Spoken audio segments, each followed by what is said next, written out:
ভালোবেসে গাছ, ফুলকে ভালোবেসে ফুল। আজকে একটু অন্য ধরনের বলি। তো সব সময় শুধু আমাদের সেই খোল দিন, জল দিন, মাটি দিন, এরকম করে গাছ নয়। গাছ করতে গেলে একটু আনন্দভাবে করুন। গাছকে ভালোবাসবেন, গাছে আপনাকে ফুল দেবে। তো কতগুলো বিষয় আমরা জানবো আর কি, যেগুলো খুব জানাটা অত্যন্ত জরুরি আর কি। তাহলে আজকে কি আমরা একরকম গাছ, আমি দেখুন একরকম গাছ বলতে যেন আমারই নিজের কীরকম হয়। সব রকম গাছ যদি আপনাকে একসঙ্গে বলতে পারি, মনে হয় আমার বেশ ভালো লাগে। জানি না আপনাদের কেমন লাগে। তো গাছ যখন আপনি করবেন, তো আজকে আপনাদেরকে যে গাছই করুন না কেন তার বিষয় নিয়ে মোটামুটি একটু বুঝে নিতে হবে। ধরুন বুঝে নিতে হবে মানে আজকে কিন্তু 3 থেকে 4টা বিষয় নিয়ে বলবো। তো প্রথমত আমি কিন্তু চন্দ্রমল্লিকা গাছের সম্বন্ধে বলবো। বারে কিন্তু আপনাদেরকে অন্য অ্যালামন্ডা বা বেল এই ধরনেরগুলো বলবো। চলুন দেখি, আর সময় নষ্ট করব না। তো গাছ যখন আমরা করি, কতগুলো বিষয় কিন্তু আমি আপনাদেরকে সেই টিপসগুলো দিতে পারি, যেগুলো করলে কিন্তু আপনি খুব হাসতে হাসতে খুব ভালো আনন্দের সহিত গাছ করতে পারবেন। দেখুন আপনি যা করছেন সেগুলো ঠিকই করছেন, একটু আপনার এলোমেলো হয়ে আছে। তা আপনার বাড়িতে তো ফুল ফোটে না, ফোটেনি। যদি ফুল ফোটে তাহলে তো আপনি গাছ ঠিকই করছেন, তাই না? এইবার আমরা তুলনা করে ফেলছি অন্যের সঙ্গে। ওর এত সুন্দর গাছ, একটা চন্দ্রমল্লিকা গাছে 6,000 করে চন্দ্রমল্লিকা ফুল হয়েছে, আর আমার কাছে কিন্তু চন্দ্রমল্লিকা ফুল ওই 20টা, 25টা, 50টা। এ তো ভালো টেকনিক রে বাবা, এটা জানতে হয় কি করে হয়। যারা চন্দ্রমল্লিকা গাছ এক্সিবিশনে নিয়ে যায় ফুলের জন্য, বা যারা আগের থেকে গাছকে গড়ে কম্পিটিশনের মধ্যে থাকে আর কি, তারা অনেক আগে থেকে চন্দ্রমল্লিকা গাছ গড়ে ফেলেছে। সেই যখন আমরা বাড়িতে ঘুমাচ্ছিলাম, অতিরিক্ত গরম, সে সময় তাদের চন্দ্রমল্লিকার গাছ কিন্তু রোপণ করা হয়ে গেছে। তাহলে এটা একটা ব্যাপার, একটা সময় আমরা প্রচুর চন্দ্রমল্লিকা করেছি। দেখুন চন্দ্রমল্লিকা গাছ খুব সহজ ব্যাপার, আপনি খুব সহজেই করতে পারেন। তাহলে প্রথমটা আজকে চন্দ্রমল্লিকা গাছের সম্বন্ধে বলি। প্রথমত বলি, যখন কোনো গুচ্ছজাতি গাছের শেকড়ের গাছ হয় আর কি, বিশেষ করে সিজন ফ্লাওয়ার হচ্ছে সবই গুচ্ছজাতি শেকড়ের গাছ। এটা তো এই নয় যে একটা বিরাট আম গাছ ভেতর দিকে লং শিকড় যে গিয়ে নিচ থেকে খাবার তুলে নিয়ে আসবে। সেই জন্য টোটাল মাটিটাই কিন্তু আপনাকে হালকার উপরে হতে হবে, একদম কমপ্যাক্ট নয়। এটা আপনি প্রথমত আপনাকে বুঝে নিতে হবে। দেখুন কমপ্যাক্ট মাটির মধ্যে যদি গাছ আপনি করেন, তাহলে কিন্তু সিজন ফ্লাওয়ার ভালো করতে পারবেন না।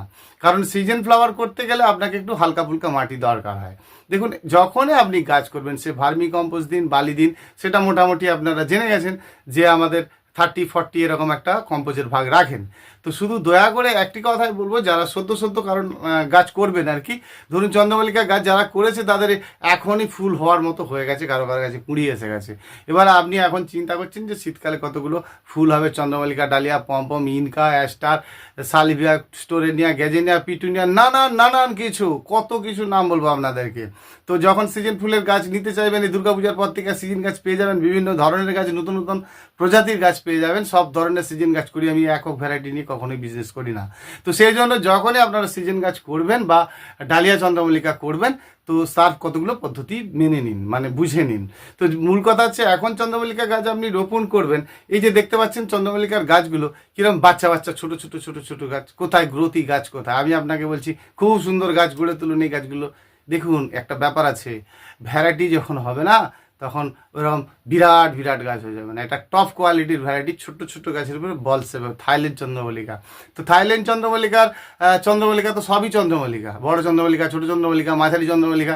তো চন্দ্রমল্লিকা বললেই হবে না, কেউ হবে আপনার 6 ফুট গাছ, আর কেউ হবে 2 ফুট গাছ, এটা বুঝতে হবে, তাই না? এগুলো হচ্ছে হাইব্রিডের চন্দ্রমল্লিকা।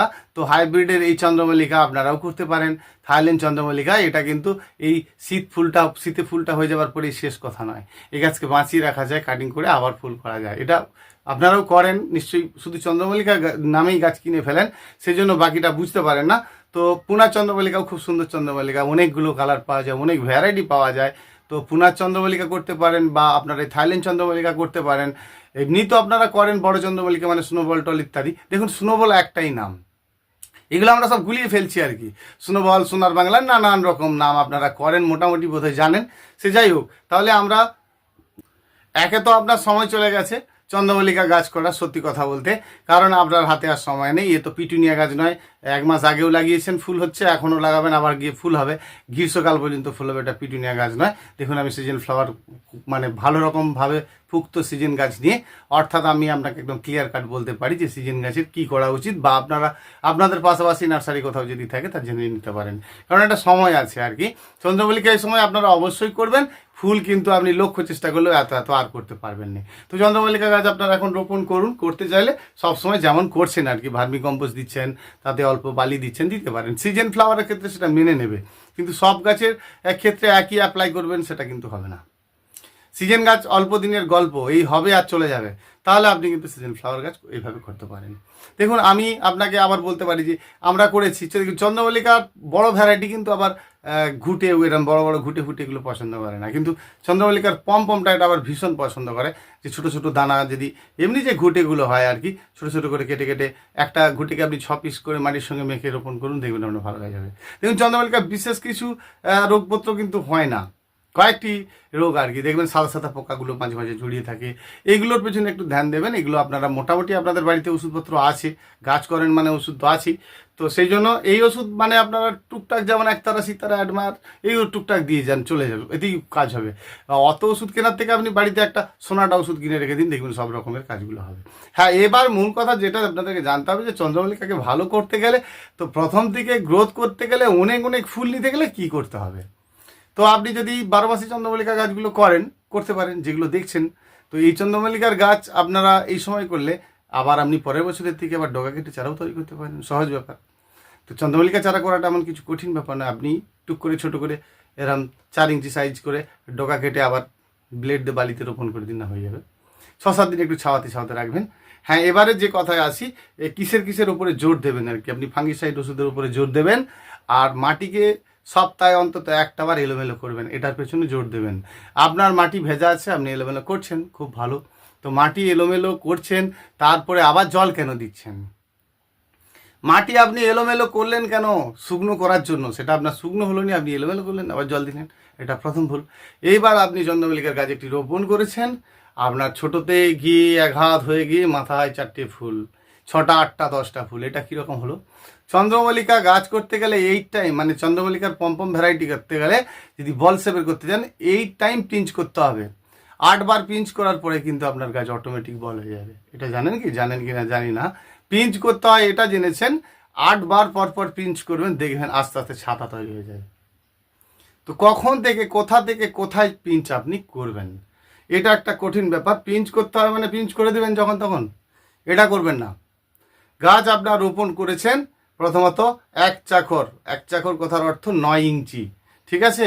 9 ইঞ্চি হলে একটু করে পিঞ্চ করে দিন, আর একটু নামাতে পারেন। পিঞ্চ করার থেকে প্রথমটা আপনি 9 ইঞ্চি হয়ে গেলে 6 ইঞ্চি রেখে 3 ইঞ্চি কেটে ফেলে দিন। 6 ইঞ্চি রেখে 3 ইঞ্চি কেটে ফেলে দিন, তারপর দেখবেন 6টা ডাল আপনার 6 দিক দিয়ে বেরিয়ে গেছে। এইবারে যেটা করবেন, ওই 6টা ডালকেই আবার 6 ইঞ্চি থেকে 9 ইঞ্চি আবার নিয়ে যান, 9 ইঞ্চি আবার করুন, একই সিস্টেম করে দেখুন তো কীরকম, দেখবেন পৃথিবীর মতো গোল হয়ে গেছে আপনার চন্দ্রমল্লিকার গাছ। করেন, কোনো দিন করেননি? এটা একটা ভালো টিপস। চন্দ্রমল্লিকা গাছ করবেন, ডগা পিঞ্চ করা জানবেন না, তাহলে কি করে হবে? চন্দ্রমল্লিকা গাছে জল দেবেন, জলের বিষয়টা বুঝবেন না, একটু মেপে ছোপে দেবেন। একটু ড্রাই শুষ্ক চায়। দেখুন, সিজন ফ্লাওয়ার গাছ মানে ড্রাই, হালকা মাটি চায়। বারে মাটিকে এলোমেলো করা যায়, শুধু ডালিয়া গাছে একটু কম, কারণ ডালিয়া গাছে বারে এলোমেলো করা যায় না, কিন্তু অন্যান্য সিজন ফ্লাওয়ারের ক্ষেত্রে আপনি বারে এলোমেলো করবেন, খুব সুন্দর গাছ করতে পারবেন। এটা একটা ব্যাপার। চলুন, আর চন্দ্রমল্লিকার বিশেষ কিছু বলবো না, সময় চলে যাচ্ছে। তো চন্দ্রমল্লিকার বিষয়টা মোটামুটি বুঝে গেছেন। তো চন্দ্রমল্লিকা গাছ করতে গেলে আমাদেরকে এইগুলো কিন্তু জানতে হবে। চন্দ্রমল্লিকার ডগা পিঞ্চ করছেন, গাছ গ্রোথ হচ্ছে, লিকুইড খাদ্য দিচ্ছেন, একটু ভালো ধরনের খাদ্য কিনুন না। সরষার খোল কেনার থেকে বাদাম খোল কিনুন না, দেখবেন গাছ একদম খেলাধুলা করবে, পাতা বড় হবে, ফুলের সাইজ বেশি হবে, সুন্দর হয়ে উঠবে। আপনার মাঝে মধ্যে কীটনাশক ওষুধটা চালিয়ে যান আপনার মতো করে, ঠিক আছে? দেখবেন আপনি খুব সুন্দর গাছ অবশ্যই করতে পারছেন। চন্দ্রমল্লিকার সাদা পোকা আসলে মাইট পোকাটা দেবেন, মানে মিলিবাগটা আছে। তো এইভাবেই করতে থাকুন, জলটা কম বেশি মোটামুটি দিন। আর সাপ ব্যাবিস্টন জ্যাকিস্টন এটা মাঝে মধ্যে দেবেন, কারণ নিচকার পাতাগুলো অনেক সময় চুঁয়ে গিয়ে নষ্ট হয়ে যায়। তো আপনারা যখন বাড়িতে একটা ভালো ওষুধ কিনে রেখেছেন, সেটা হচ্ছে সোনাটা, অবশ্যই ওষুধটা দেবেন, কাজ হবে। এবারে বলি একটি বেলি ফুলের গাছ। তো বেলি ফুলের গাছ কি বেল ফুল কি একরকম নাকি? অনেক ধরনের বেলি ফুলের গাছ হয়, কেউ প্রচুর ফুল হয়, কেউ আবার ফুল কম হয়, কেউ আবার মাঝে মাঝে হয়। এটা আমাদেরকে জানতে হবে। সবকে একই অ্যাপ্লাই করবেন না, এটা সব থেকে বড় ভুল কথা। আপনি সব সময় সবার ক্ষেত্রে একই অ্যাপ্লাই করবেন না। লেবু গাছে যা অ্যাপ্লাই করছেন, পেয়ারা গাছে তাই অ্যাপ্লাই করছেন, চলবে না। কিছু কিছু ফুলের গাছ আছে যাদেরকে একটু মেনে চলতে হয়, কিছু কিছু গাছ আছে তাদের সম্বন্ধে ভালো করে জানতে হয়। তো তাহলে আজকে আপনাদেরকে আমি বেলি ফুলের গাছের সম্বন্ধে বলছি। তো বেলি ফুলের গাছ মানে অনেকেই কি করছে, গাছকে গোড়া থেকে এইটুকু রেখে কেটে দিয়েছে। ঠিকই তো করেছে, এটা বেল ফুলের গাছ, যেটা ওয়ান টাইমই বেশি ফুল হয়। এখন যারা কাটিং করে দিচ্ছে, গাছ গ্রোথ হবে, গ্রীষ্ম পড়ার মুহূর্তে একদম তুখড়ো ফুল হবে, তুখড়ো গাছ ভর্তি। তাহলে প্রথম সিস্টেমটা ওই ব্যক্তি মেনে চলেছে। তো আপনি আপনার বেলি ফুলের একটি গাছ আছে, আপনি কাটতে প্রচুর ভয় পাচ্ছেন, খাদ্য দেওয়া নিয়ে ভাবছেন কি দেবো, কি দিলে দুর্গা পূজা, সরস্বতী পূজা এরকম বেশি ফুল হবে। দেখুন, আপনার অপশন থাকলে তবে তো ফুল হবে, তাই না? তো যদি আপনার বাড়িতে বেল ফুলের গাছ থাকে, গোল গোল পাতা আর গোল গোল ফুল, তাহলে এই ফুলের গাছটি যদি আপনি করে থাকেন, তাহলে কিন্তু আপনার সেই গ্রীষ্মকালে গিয়েই বেশি ফুল হবে। এখন যতই ট্রিটমেন্ট করুন, দু একটা ফুলে অফ হয়ে যায়। এইবার যে ফুলের গাছটি আপনি দেখছেন বর্তমানে, এটা কিন্তু বেল প্লাস জুঁই, সারা বছর সার্ভিস, সারা বছর সার্ভিস। দেখতে পাচ্ছেন ফুলগুলোর স্টাইলটা। তো এই বেলি ফুলের গাছটি যদি আপনি করেন, সবই কিন্তু বেল, ঠিক আছে? তো এটি যদি আপনি করে থাকেন, তাহলে আপনি আপনার মর্জি অনুযায়ী কাটিং করতে পারেন। কিছু ফুল হয়ে গেছে, কাটিং করে দিলেন। দেখুন, এইভাবে গাছ করতে হয়। গাছকে নিয়ে বেশি ভেবে নিলে বিভ্রান্ত হয়ে যাবেন, আপনি গাছই করতে পারবেন না। তাহলে এটাকে একটু কাটিং করে দিলেন। এইবারে যা ওষুধ দিচ্ছেন, কনফিডেন্স যা আপনার বাড়িতে আছে, সোনাটা ওই দিলেই চলবে। দেখুন, মাঝে মাঝে বিষ প্রয়োগ গাছে করে রাখবেন, তাহলে কিন্তু আপনাকে পার্টিকুলার এরকম অনেক নামের ওষুধ আছে। এই রোগের এই পোকাটার এই ওষুধ, চষি পোকার এই ওষুধ, বালি পোকার এই ওষুধ, সাদা পোকার এই ওষুধ। তাহলে ওষুধে ওষুধে আপনার পাহাড় ঘর ভর্তি হয়ে যাবে, একদম ভর্তি হয়ে যাবে, রাখার জায়গা খুঁজে পাবেন না। এত ওষুধ গাছে, বিভিন্ন ধরনের ওষুধ কিনতে কিনতে মাথা আপনাদেরই খারাপ হয়ে যাবে। সেই জন্য বাড়িতে একটা সুন্দর ওষুধ কিনে রাখুন, আর সেটাই স্প্রে করুন। বাড়িতে একটা ভালো ফাঙ্গিসাইড কিনে রাখুন, সেটাই স্প্রে করুন। সেইটা কিনে রাখবেন মানে আপনি একই ওষুধকে বারে বারে আবার দিবেন না। ধরুন, এবারে আপনি একটি সোনাটা কিনেছিলেন, সোনাটা আপনার শেষ হয়ে গেল, পরের বারটা অন্য দিন। তাহলে দুটো কিনে রেখে দিন, একটা সোনাটা কিনে রেখে দিন, এটা কাকা কিনে রেখে দিন, বা অন্য কিছু কিনে রেখে দিন। অল্টারনেট করে দিন সপ্তাহে, এটা একটা একবার, ওটা একবার। তাহলে দেখবেন বিরাট ভালো কাজ পাবেন। তাহলে বেলি ফুলের গাছ করতে গেলে আমরা এই কটা জিনিস বুঝবো। বেলি ফুলের গাছ কেউ কেউ একটু ছাওয়াতে হতে ভালোবাসে, মানে ছাওয়াতে মানে অন্তত 3 ঘন্টা রোদ পাচ্ছে। আর কেউ কেউ সম্পূর্ণ রৌদ্রে হতে ভালোবাসে। এটা কিন্তু অনেকে গুলিয়ে ফেলে আর বুঝে উঠতে পারে না। তাহলে দেশীয় বেলের ফুলের গাছটা যদি আমরা করি, তাহলে তুখোড়ো রৌদ্র চাই। এই একটা ব্যাপার আপনারা দেখেছেন যে বেলি ফুলের গাছের ফুলটি ফোটার আগেই ভেতরটা কালো হয়ে গিয়ে নষ্ট হয়ে যাচ্ছে। ইহার মূল কারণ যে অতিরিক্ত হাইড্রোজেন খাদ্যগুলো দিয়ে ফেলে অনেকে। এ ডিএপি, ইউরিয়া, নানান রকম যখন যা পাচ্ছেন দিচ্ছেন, গরম পড়লেই কাজ শুরু হয়ে যাবে। এটা জানতে হবে। বেলি ফুলের গাছে আপনি এখন যা যা গাছে খাদ্য দিচ্ছেন, গাছে আপনাকে কিচ্ছু বলবে না। ঠিক গ্রীষ্মটি পড়বে, দেখবেন খাদ্য স্টার্ট, তখন একসঙ্গে গাছ খাচ্ছে তো খাচ্ছে, খাওয়া শেষ নেই। সেই জন্য যখনই আপনি বেলি ফুলের গাছে দেবেন, প্রয়োজনে আপনি ধরুন যে সময় আপনার গাছের বৃদ্ধি হবে না, সে সময় আপনি খাদ্য দিচ্ছেন না, বাড়ছে না, আবার খাদ্য দিচ্ছেন। এটা করবেন না। একটা খাদ্য দিয়েছেন, তার উপকার বুঝবেন, পরেরটা আপনি অবশ্যই দেবেন। সিজনাল ফ্লাওয়ারের গাছের ক্ষেত্রে আপনাকে কম সময় খাদ্য পরের পর কম বেশি কিন্তু আপনাকে দিয়ে যেতে হবে, আপনার হাতে সময় কম। কিন্তু পার্মানেন্ট বেল ফুল গাছ বছরের পর বছর বেঁচে থাকে। বহু বছরের বেলি ফুলের গাছ আপনার বাড়িতেও হয়তো আছে, তাই না? তো সেই জন্য যখনই বেলি ফুলের গাছ করুন না কেন, মাঝে মাঝে কিন্তু কাটিং করুন। কোনটা না, বেলি প্লাস জুঁই যেটা দেখছেন। কিন্তু শুধু বেল ফুলের গাছ হলে, এখন সব আমাদের এখানে পাশাপাশি চাষিরা যারা বেলি বাগান করেছে, তাদের কিন্তু অনেকে সব কাটিং করা হয়ে গেছে। গাছকে এক চাকর করে রেখে সব টোটাল গাছ কেটে ফেলে দিয়েছে। দেওয়ার পরে গাছ একদম কুচি কাঁচা আমের মতো হয়ে যাবে, গাছে ভর্তি ফুল হবে, একদম গুছিয়ে ফুল হবে। তাহলে বেলি গাছ কাটিং কিন্তু চাষি মহলে শুরু হয়ে গেছে। খোঁজ নিয়ে দেখতে পারেন। আমি আপনাদেরকে যা বলতে হবে আপনি বলেই দিলাম এরকম নয়। বেলি ফুলের গাছে অলরেডি কাটিং করা শুরু হয়ে গেছে, হাজার হাজার চাষি। তো অলরেডি তাদের কিন্তু সেটা শুধু অনলি বেল, যেটাকে আপনারা বলেন আর কি, বেল ফুল। তো যাই হোক, তো যদি আপনার বাড়িতে এরকম হাইব্রিড থাকে, তাহলে আপনি আপনার মর্জি অনুযায়ী কাটিং করতে পারেন। ব্যাস, তাহলে বেলি ফুলের গাছটা আমরা বুঝলাম। এবারে আসি এই সিজিয়ামের ফুলের গাছটি। এই সিজিয়াম ফুল গাছ বললে অনেকে বিশ্বাস করতে পারেন এটা তো পাতার গাছ রে বাবা, ই আবার কবে কি ফুল টুল হতে শিখলো। সিজিয়াম গাছ যখন বয়স হয়ে যাবে না, 1-2 বছর আপনার ফুল হবে না, তারপরে দেখবেন থোকা থোকা সাদা সাদা ফুল হবে। খুব সুন্দর ফুলগুলো দেখতে, এবং গাছটা সব থেকে বড় হচ্ছে খুব সুন্দর। তাহলে এই সিজিয়ামের গাছ যদি আপনারা করেন, তাহলে আপনার বাড়িতেও যদি থেকে থাকে, তাহলে কিন্তু এদেরকে মাঝে মাঝে কাটিংটা দেবেন। যত কাটিং দেবেন পাতার নতুন নতুন পাতা বেরোবে এবং কালারিং পাতা বেরোবে। তাহলে আপনারা কিন্তু এই সিজিয়ামের গাছকে অনায়াসেই খুব সুন্দর করতে পারেন। তাহলে মোটামুটি এইভাবেই করুন, এদেরকে বিশেষ কিছু ট্রিটমেন্ট নিতে হয় না। তবে আর আজকে বেশি কিছু কথা নয়, দুটো গাছ নিয়েই বললাম।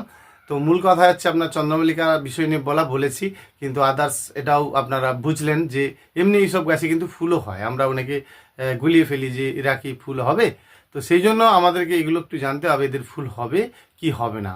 দেখুন, সবসময় কোনো গাছ করবেন গাছের বিষয়গুলো জানবেন। তাহলে গাছের আরেকটু খাদ্য সম্বন্ধে বলে রাখি, যেটা আপনাদের সুবিধা হবে। দেখুন, সবসময় খাদ্য আপনি ডিরেক্ট দেওয়ার থেকে বানিয়ে নিতে আপনার কি আপত্তিটা হয়ে গেছে? আরে বাবা, আপনি সেই তো বাড়িতে দিচ্ছেন আপনার ভেজিটেবলস খোল, কুচো, যা ইচ্ছা আপনি দিচ্ছেন আর কি, বাড়ির আপনার কিচেন সার যা আপনি করে রেখেছেন আর কি, তাই না? আপনি বাড়িতে যেগুলো বানিয়েছেন এগুলো বাধা নেই, আপনি দেবেন। তো এই সকল বিষয়গুলো, বা আপনি চালের গুঁড়ি, চালকে গুঁড়িয়ে ফেলছেন, বা চালকে সদ্য দিচ্ছেন, বা চালকে ভাত করে দিচ্ছেন, দিতে পারেন, এগুলো সমস্যা নেই। চায়ের পাতা দিচ্ছেন, এগুলো কোনো সমস্যা নেই, এগুলো দিতে পারেন, এগুলো খুব ভালো জিনিস, অবশ্যই দিতে পারেন। কিন্তু যেটা আপনারা করবেন, যখন দেবেন সেটা ডিরেক্ট বানিয়ে দেবেন, যদি আপনি দোকান থেকে খাদ্য কিনে নিয়ে আসেন আর কি। তো যখন আপনারা দোকান থেকে কোনো সার নেবেন, সেগুলোকে ডিরেক্ট গাছের গোড়ায় কেন দিচ্ছেন? সেগুলো আপনি জলে পচিয়ে দিতে হবে, এই কথাই আপনাকে কে বলেছে? কিছুটা মাটির সঙ্গে মেখে রেখে দিন না, 6 দিন 7 দিন 8 দিন, দেখবেন আপনার একদম, তারপরে মাটির সঙ্গে রেখে জলে ছিটিয়ে দিয়ে দেবেন। দেখুন, সিজন ফ্লাওয়ার গাছ যখনই আপনি করবেন বা অন্যান্য গাছ করবেন, যখন আপনি না বুঝতে পারবেন, যখন আপনার গাছে বৃদ্ধি না হচ্ছে, উপকার হয় কিনা আপনি করে দেখুন, তারপর আমাকে ফোন করে জানান যায় ভাই বলেছিলাম আমার কাজ হয়নি। তো 100 গ্রাম চুন 10 লিটার জলে গুলে ফেলবেন, যখনই না বুঝতে পারবেন। এটা একটা গাছের এই ভাইরাস ডিলিট করার একটা বিরাট উপায়, বুঝতে পারছেন তো? তো মাঝে মাঝে এক গ্লাস করে দিয়ে দিলেন, 50 গ্রাম চুন 10 লিটার জলে, এই ভাগটা আপনারা বুঝে গেছেন, দিয়ে দিলেন। খাদ্য দেওয়ার তালিকায় আপনারা তো বানিয়ে রেখেছেন বিভিন্ন রকম খাদ্য, সেগুলো দিন, অসুবিধা নেই। সবসময় একটু জৈব সারের দিকে জোর দেবেন। নাইট্রোজেন যতটা কম হয়, সিজন ফ্লাওয়ারের ক্ষেত্রে আপনি নাইট্রোজেন সার দিচ্ছেন কম সময়ের জন্য, ঠিকই আছে, কিন্তু পার্মানেন্ট গাছ যখন আপনারা করবেন, তাদের ক্ষেত্রে কিন্তু এইসব বিষয়গুলো ভাবতে হবে। যেমন এই আলামুন্ডার গাছ যদি আপনি করেন, তো ওই আলামুন্ডা গাছকে যদি আপনি করে একটা টবে করলেন, আর বিরাট লম্বা চম্বা হয়ে যাচ্ছে, এটা করে যাবেন, একে কাটিং করে করে বল শেপ করতে হবে। দেখুন, গাছকে কাটিং করলে গাছের একটা সৌন্দর্যতা আলাদা আসে আর কি। সেই জন্য এইসব বিষয়গুলো ভালো করে বুঝে নেবেন, এবং সবসময় যখনই গাছের গোড়াতে কোনো লিকুইড তরল খাদ্য দেবেন বা এমনি খাদ্য দেবেন, ওর মধ্যে কিন্তু অবশ্যই কিন্তু আপনার একটু কীটনাশক দেবেন আর কি। সেটা আপনার লিকুইড কীটনাশক হতে পারে, দানা কীটনাশক হতে পারে, সেটা কিন্তু অবশ্যই দেবেন। এভাবে যদি আপনারা কীটনাশকটা মাঝে মধ্যে দিয়ে থাকেন, তাহলে কিন্তু আপনাদের অবশ্যই ভালো হবে। এবারে 2-1টা ফল গাছ সম্বন্ধে বলে দিই, আর সময় নষ্ট করবো না, সময় চলে যাচ্ছে। তো যখনই কোনো ফল গাছ আপনারা টবে করেছেন, মানে এইটা একটা সময়, এই জন্য বলছি যে যখনই কোনো ফল গাছ আপনার বাড়িতে রয়েছে আর কি, সেই ফল গাছের ক্ষেত্রে বলবো যে আপনার আম গাছ থাকুক, লেবু গাছ থাকুক, পেয়ারা গাছ থাকুক, যাই থাকুক না কেন, তাহলে আগেই বললাম যে একই অ্যাপ্লাই কিন্তু সবে করবেন না। কারণ এই সকল গাছ যেগুলো আপনাদের রয়েছে, সেগুলো কিন্তু শীতের সময় এমনি খাদ্য বন্ধ রাখতে হবে, এটা নিয়ম। যে কোনো ফল গাছের ক্ষেত্রে শীতের সময়টা খাদ্য বন্ধ রাখবেন, দেওয়ার থাকলে কিন্তু অবশ্যই এই সময়টায় দিয়ে দেবেন। কারণ বৃষ্টির তো আর বিশেষ কিছু নেই, গল্প শেষ বৃষ্টির। তো এগুলো হঠাৎ হঠাৎ বৃষ্টি এরকম হয়, তবে বৃষ্টি শেষে কিন্তু আপনাদেরকে এগুলো দিয়ে দিতে হবে, এরপরে কিন্তু আর আপনারা খাদ্য দিতে পারবেন না। তো সেই জন্য সবসময় এই বিষয়গুলো আপনারা একটু মাথায় ঢোকান, যে যা করার সেই করণীয়টা ঠিক মতো করলে কিন্তু পরবর্তী সমস্যায় আর সমস্যা আপনাদের কিন্তু হবে না। সে আপনি যে গাছই করুন না কেন, ধরুন আপনার বাড়িতে একটি পেয়ারা গাছ রয়েছে, আপনি বলছেন পেয়ারার ভিতরে পোকা, তাই না? পেয়ারা হচ্ছেই না, তাহলে আপনি পেয়ারার ডোকাটা রেখেছেন কেন? এটা একটা ব্যাপার। পেয়ারা যখন হচ্ছে, পেয়ারা হয়ে যাচ্ছে, আপনি বলতে পারবেন কি আমাকে এটা ঠিক যে আপনার কখনো পেয়ারা গাছের ফুল আসলে বুড়ো ডালে ফুল আসে দেখেছেন কোনো দিন? ভালো করে দেখে আমাকে কমেন্ট করবেন তো। যখন পেয়ারা গাছের কোনো কচি ডাল খানিকটা বেরোবে, তারপর দেখবেন দুদিকে দুটো মাথায় ফুল। তাহলে আপনাকে কিন্তু গাছ বুঝিয়ে দিয়েছে গাছ কি চায়, আপনি ঠিক বুঝতে পারেননি আর কি। আপনি জানেন আমার অনেক কেন পেয়ারা নেই, আমি তো বলবো আপনার অনেক তো ডাল নেই। আপনার গাছে অনেক ডাল থাকতে হবে, তবে তো অনেক পেয়ারা হবে, তাই না? তো গাছের ডাল নেই আর পেয়ারা কোথা থেকে হবে? সেই জন্য গাছের ডাল থাকতে হবে বেশি, তবে হবে পেয়ারা। তাহলে যখন গাছের ডাল বেশি আছে, তাহলে জানবেন পেয়ারা বেশি আছে। তাহলে গাছে ডাল বের করতে গেলে আপনাকে কী করতে হবে? তো শর্টকাট বুদ্ধি। গাছের পেয়ারা শেষ হয়েছে, তুলে খেয়ে নিয়েছেন আনন্দ করে, এবার ডোগাটা টুক করে কেটে দিন খানিকটা, ঠিক আছে? 3-4 ইঞ্চি নিয়ে কেটে দিন, দিয়ে ডালটাকে একটু রিং করে বাঁকিয়ে একটা দড়ি বেঁধে দিন। কেন রিং করে বাঁকালেন বলুন তো? ওই বাকি যে ডালের প্রতিটি শাখায় শাখায় দেখবেন দুটো করে হুক বেরোতে থাকবে। তাহলে আপনার একটা ডালে দুটো পেয়ারা হচ্ছিল, ডোগাটা কেটে একটু ডালটাকে বাঁকিয়ে দেওয়ার পরে 20টি ডাল বেরিয়েছে, তাহলে কটি পেয়ারা হবে? 40টা পেয়ারা হবে। তো ছোটোবেলার অঙ্ক আর কি, আমরা বুঝি কিন্তু করি না, এই জন্যে আমাদের একটু সমস্যা হয় আর কি। তাহলে পেয়ারার ডোগা কাটলে পেয়ারাগুলো এরকম বাঁকা চড়া টেরা এরকম হবে না। ফ্রেশ পেয়ারা বের করতে গেলে কচি ডোগারই কিন্তু পেয়ারা চাই। তাহলে বুঝে গেছেন পেয়ারার ভিতরে পোকা। পেয়ারার ভেতরে পোকা আছে মানে গাছে যখন পেয়ারায় নেই, তাহলে মাটিতে একটু দানা ওষুধ দেন না, কারণ দানা ওষুধ দিলে গাছটা তিতো হয়ে যাবে, কিন্তু পেয়ারা থাকা অবস্থায় আপনি আর দেবেন না, তাহলে পেয়ারাটাই তিতো হয়ে যাবে। তাহলে আপনার গাছ খালি অবস্থা আছে, একটু পেয়ারা অল্প করে দানা ওষুধ দিন, দেখবেন এই সমস্যাটা নেই। ঠিক উল্টো অ্যাপ্লাই করবেন আপনি লেবু গাছে। লেবু গাছে কি বারে বারে ডোকা কাটবেন নাকি? তাহলে কি হবে? কচি ডোকা বেরিয়ে যাবে, লেবুর দেখা হচ্ছে না। পেয়ারা যা চায় লেবু তার বিপরীতই চায়, ঠিক আছে? লেবু গাছে খাদ্য বেশি চায় না, পেয়ারা গাছে অতিরিক্ত খাদ্য চায়, ঠিক আছে? এই সকল বিষয়গুলো আপনাদেরকে জানতে হবে, এর সম্বন্ধে আরও ভিডিও দেওয়া থাকবে, ঠিক আছে বন্ধুরা? নমস্কার, পুষ্পশ্রী নার্সারি কোলাঘাট, আমি কমল। ভালো থাকবেন বন্ধুরা, ভীষণ ভালো থাকবেন। আসছি আবার আগামী দিন।